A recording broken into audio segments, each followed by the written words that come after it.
अर्थसंगानां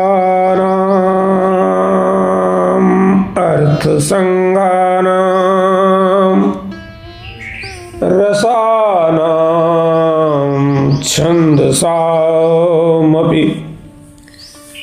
मंगलानां च कर्तारौ वन्दे वाणी विनायकौ। बोलिए सियावर रामचंद्र की जय। पवन सुत हनुमान की जय। सब भक्तन की जय। जय जय सीताराम।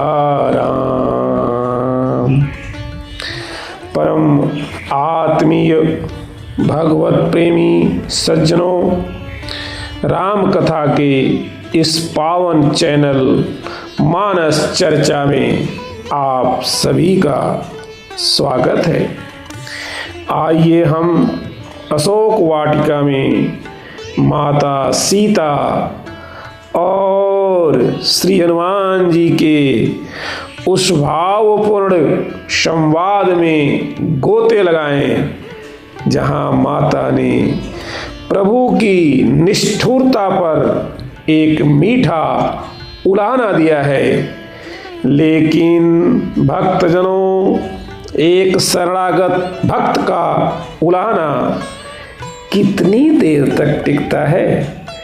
जैसे ही माता को लगा कि कहीं हनुमान जी यह न सोच लें कि मैं प्रभु श्री राम पर क्रोधित हूँ, माता का हृदय द्रवित हो गया, पत्नी का भाव छट गया और एक सेवक का दैन्य भाव जाग उठा। विरह की अग्नि में जलती हुई जगन माता सीता हनुमान जी से कहती हैं, सहज वाणी सेवक सुखदायक, कबहुक सुरति करत रघुनायक।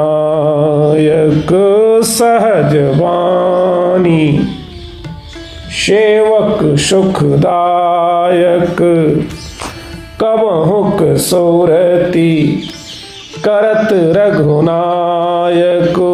सज्जनों, यह चौपाई सीधा सा अर्थ देती है कि सेवक को सुख देना तो मेरे प्रभु की स्वाभाविक बान, सहज बानी, स्वाभाविक आदत है, स्वभाव है। वे श्री रघुनाथ जी क्या कभी मेरी भी याद करते हैं? कबहुक सुरति करत रघुनायक। आइए इस पंक्ति में छुपे हुए हास्य, व्यंग और जीवन के सबसे बड़े सत्य को समझते हैं। भक्तों, जरा आज की दुनियादारी पर नजर डालिए। माता सीता कह रही हैं कि मेरे प्रभु की बान अर्थात आदत सेवक को सुख देने की है, लेकिन आज के संसार के जो प्रभु अर्थात स्वामी अर्थात बॉस लोग हैं, उन बॉसेस की क्या आदत है, क्या बान है? दुनिया के सेठों और नेताओं की क्या आदत है? ये जितने भी दुनिया के स्वामी हैं, बॉस हैं, सेठ हैं, नेता हैं, ये क्या करते हैं? इनकी आदत तो आप सब जानते हैं। सरल सुंदर भाषा में कहें तो रस चूसने की है। आजकल दफ्तरों में बॉस अपने कर्मचारी को तब तक ही याद करता है जब तक फाइलें पूरी करनी हो। चुनाव के समय नेताजी मंच से चिल्लाते हैं, आप जनता जनार्दन मेरे माई बाप हैं। आप जनता जनार्दन मेरे माई बाप हैं। और चुनाव जीतते ही यही जनता जनार्दन, यही माई बाप अगर दफ्तर के बाहर मिल जाए तो नेताजी का संतरी ही धक्के मारकर बाहर निकाल देता है। दुनिया का स्वामी अपने सेवक को कभी सुखदायक नहीं होता। सांसारिक जो ये स्वामी हैं, ये कभी भी अपने सेवक के लिए सुखदायक नहीं होते। जवानी भर किसी सेठ की चाकरी कर लीजिए और बुढ़ापे में जब खांसी आने लगे या एक गिलास ही टूट जाए, गिरकर गिलास अगर टूट जाए तो सेठ जी कहेंगे चलो तुम्हारा हिसाब कर दिया, अब कल से काम पर मत आना। यह है संसार रूपी दुकान की रीत। लेकिन मेरे प्रभु श्री राम, उनकी तो सहजबान स्वाभाविक स्वभाव है। सहज का अर्थ है जिसके लिए कोई प्रयास नहीं करना पड़ता है। बिल्कुल सहज अर्थात बिना प्रयास का यह प्रभु का स्वभाव है, सहज वाणी है। वे अपने सेवक को कभी कभी रिटायर नहीं करते, बल्कि उसे अपने हृदय के सिंहासन पर बिठा लेते हैं। आइए इस बात को हम इस छोटी सी कथा के माध्यम से समझते हैं। एक वफादार कुत्ता है और एक राजा है। इन दोनों की इस कथा से यह तथ्य हम सबको सरल ही समझ में आ जाएगा। ये जो संसार है, ये जो संसार के स्वामी हैं और परमात्मा, इन दोनों के स्वभाव को समझने के लिए यह कथा बड़ी ही रोचक है। आशा है आपको अच्छी ही लगेगी। आइए सुनते हैं। एक राजा था, उसका एक बहुत पुराना और पुराने के साथ साथ वफादार मंत्री था। राजा का मंत्री बहुत पहले से उसके यहाँ मंत्री था, राजा का वफादार भी था। धीरे धीरे मंत्री की उम्र ढलती गई। मंत्री अपने बचपन से लेकर लगभग 60 साल तक राजा की खूब सेवा की। एक दिन मंत्री से राजकाज है, राजा के यहाँ बैठा था मंत्री और कुछ राजकाज में गड़बड़ी हो गई, छोटी मोटी कोई भूल हो गई। राजा को इतना क्रोध आया कि उसने तुरंत अपने सैनिकों को आदेश दे दिया, इस मंत्री को मेरे खूंखार जंगली कुत्तों के आगे डाल दिया जाए। देखिए कितनी बड़ी सजा दिया कि इतने वफादार मंत्री को जंगली कुत्तों के आगे डलवाने का आदेश दे दिया। अब बेचारा मंत्री रोता है, गिड़गिड़ाता है, हाथ पैर जोड़ता है, पर राजा तो कहाँ माने। राजा है ना, नहीं मानता। खैर मंत्री भी तो मंत्री है, वो अपनी चाल चलता है। महाराज से कहता है कि महाराज जी, मैंने आपकी इतने सालों तक सेवा किया, तो दंड तो आपका मैं स्वीकार कर रहा हूं, लेकिन 10 दिन बाद हमें दंड दीजिएगा। कम से कम 10 दिन और मुझे जीने की मोहलत दे दीजिए। उसके बाद आप जिस किसी कुत्ते के पास डालना वो डाल दीजिएगा, मुझे कोई आपत्ति नहीं है। राजा इसकी वफादारी को ध्यान में रखकर बात को 10 दिन के लिए मान गया। अब देखिए क्या होता है। जो 10 दिन राजा ने मंत्री को दिया, तो मंत्री को तो पता था कि मुझे उन जंगली कुत्तों के बाड़े में जाना ही है। तो राजा पहले दिन ही उन जंगली कुत्तों के बाड़े में गया और जाके करता क्या है, ये जो 10 दिन बचे थे, इस 10 दिन तक राजा उन कुत्तों की सेवा करता है। ध्यान देंगे, 60 वर्षों तक तो राजा की सेवा किया था, लेकिन अब 10 दिन जो बचा, इसमें वह उन जंगली कुत्तों की सेवा करता है। कैसे करता है? कुत्तों को अपने हाथ से नहलाता है, खाना खिलाता है, खूब प्यार करता है, लाड करता है।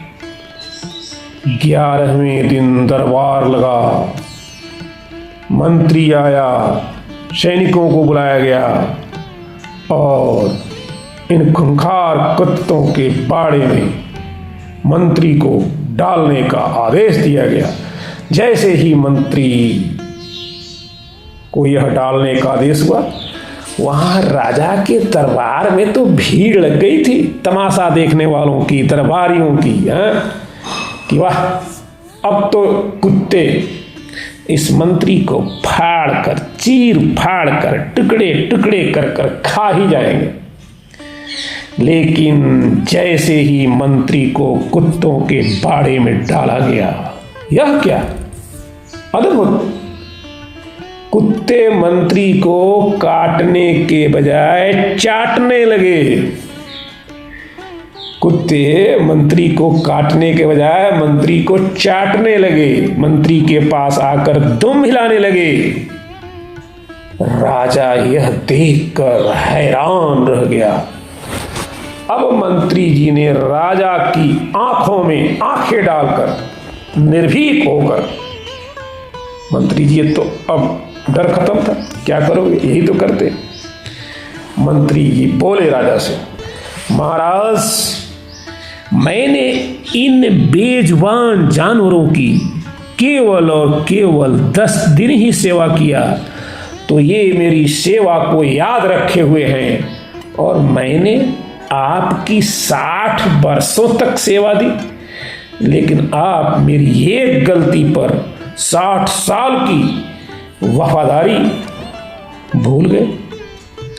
सज्जनों, दुनिया के स्वामियों का यही हाल है। लेकिन माता सीता कहती हैं कि मेरे जो रघुनायक हैं ऐसे नहीं हैं, उनकी तो बान ही है, उनकी तो आदत ही है। प्रभु राम का स्वभाव ही है कि सेवक को सुख देना है, सेवक को सुख देना है। यदि तुम एक बार कह दो कि प्रभु मैं तुम्हारा हूं, तो भगवान जन्म जन्मांतर तक तुम्हें नहीं भूलते। कबहु कसोरती करत रघुनायक सहज वाणी, सेवक सुखदायक कबहुक सूरती करत रघुनायक। कथा रसिकों, अब हम उस चौपाई के दूसरे भाग पर आते हैं। कबहुक सूरती करत रघुनायक। माता जी हनुमान जी से पूछती हैं कि क्या रघुनायक कभी भी मेरी याद करते हैं? यहाँ हम बात करें हिंदी साहित्य के मूर्धन्य विद्वान आचार्य रामचंद्र शुक्ल की, तो रामचंद्र जी शुक्ल ने इस पक्ति की बड़ी अद्भुत व्याख्या किया है। शुक्ल जी कहते हैं कि भारत की कुल वधू का विरह आजकल के टीवी सिनेमा वाले आशिकों मासकों का विरह नहीं है, इसमें जीवन का एक बहुत बड़ा गांधीर्य है। सीता जी यह नहीं कह रही हैं कि राम जी मेरे बिना रो रहे हैं या नहीं, वे अपनी लघुता छोटापन दर्शाते हुए कह रही हैं कि मैं तो एक तुच्छ सेविका हूँ, प्रभु तो बड़े बड़े मुनियों और देवों को सुख देने वाले हैं। क्या उन कृपालु प्रभु को कभी भूल कर भी मेरी याद आती है? यह अपने आराध्य के सामने अपना स्व अहम मिटा देने की पराकाष्ठा है। भक्तों, सीता जी को तो संशय है कि प्रभु याद करते हैं या नहीं, पर जरा वन की ओर मुड़कर देखिए।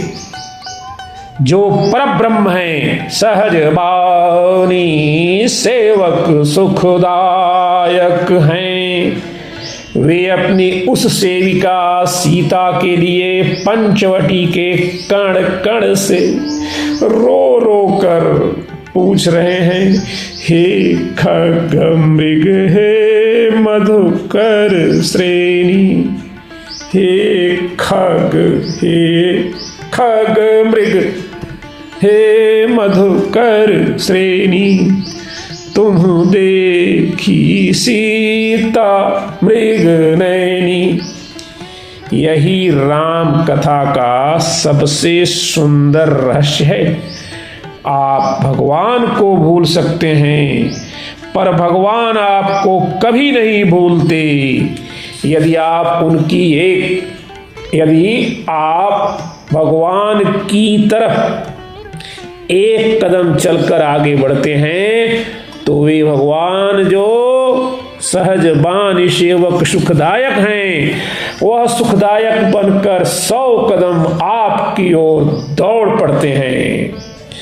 आइए प्रभु श्री राम के उसी सेवक सुखदायक रूप का स्मरण करें, उनके सेवक सुखदायक रूप को याद करें और उन्हें याद करते हुए हम सब अपने हृदय के विकारों को प्रभु के चरणों में अर्पित करें और प्रेम से गाएं, श्री राम जय जय राम, श्री राम जय जय राम, मेरे राम जय